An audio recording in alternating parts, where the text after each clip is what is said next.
So welcome to new vlog guys.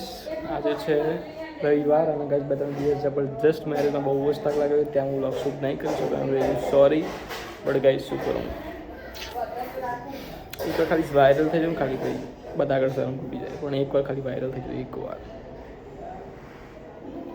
તો guys 2-3 દિવસ તો જબરજસ્ત જલસા કરી દીધા, જબરજસ્ત હોમવર્ક ભેગું થયું અને આખો દાડો હોમવર્ક જ કરવાનું છે.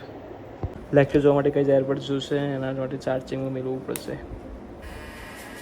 કાર એસી સર્વિસ કરાઈ ગાઈશ, લગીરે ખુલી નતો, લગીરે ગાઈશ એસી ચાલુ જ બના ખબર હતી અંદર ગરમ લાગતું હતું, બહાર ઠંડુ લાગતું હતું. ગાઈશ કાલે એસી સર્વિસ કરાઈ, મસ્ત કુલિંગ આવવા મળ્યું.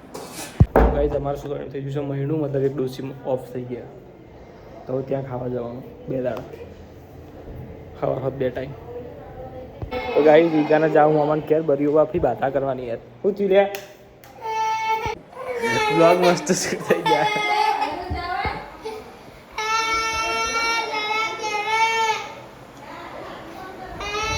ચલ જાવીને કે કાલે આજ બધી બાધા કરી દેવાની.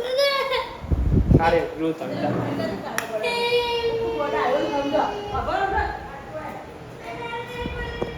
શું કરું, જાવું ને આવું બધા કરવા જવા પડવું ફોન તો પેલો ભૂલો કરો ને પેલા કોનો તો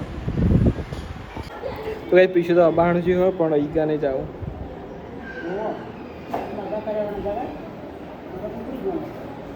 અચ્છા ખાવાનું હા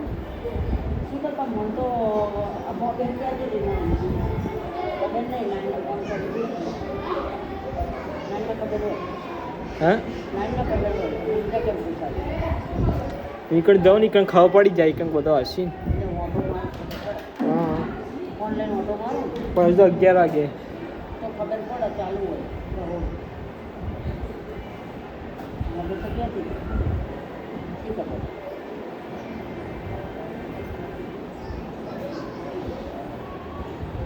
આપણે તો બધું આડું થઈ ગયું, બાજુ બધું આડું થઈ ગયું, પેકો પેક. હા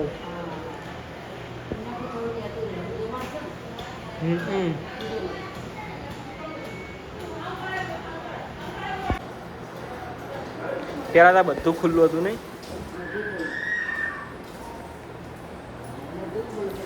ગાઈસ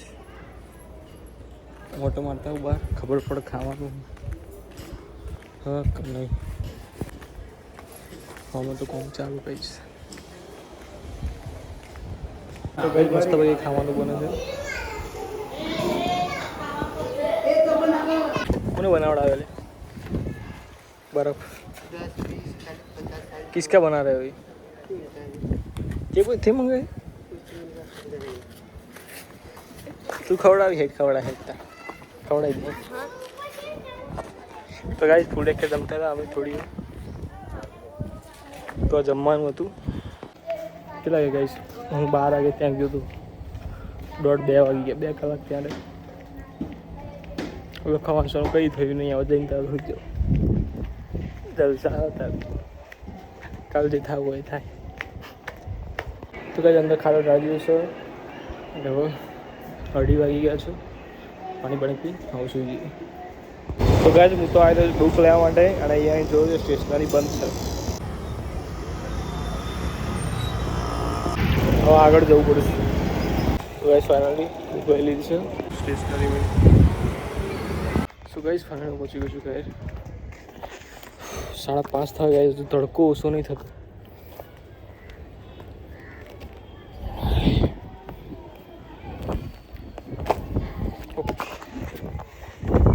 તો ગાઈસ ફાઇનલી હું જોઉં છું પેલા ઘેર હોમવર્ક કરવા માટે. અહીંયા તો તાપનું રહેવાતું જ નહીં.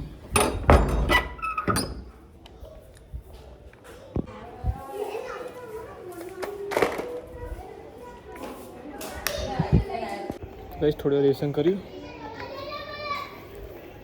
પણ હજુ આડું દિયાવતીનો ટાઈમ નથી.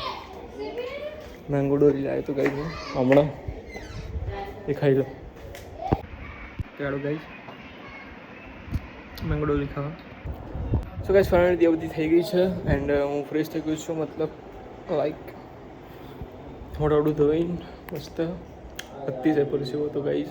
બિકોઝ એટલી બધી ગરમી અને ગાઈઝ હું ખૂબ રડી ગયો હતો. મોટું ધોઈને ગાઈઝ હાથ પગ ગઈને ફ્રેશ થઈ ગયો છું. અહીંયા જ મારો બ્લોગ ગાઈઝ એન્ડ કરું છું. ગાઈઝ મારી ચેનલ લાઈક કરો, શેર કરો ગાઈઝ, સબસ્ક્રાઈબ કરો guys. Thank you for watching guys. By.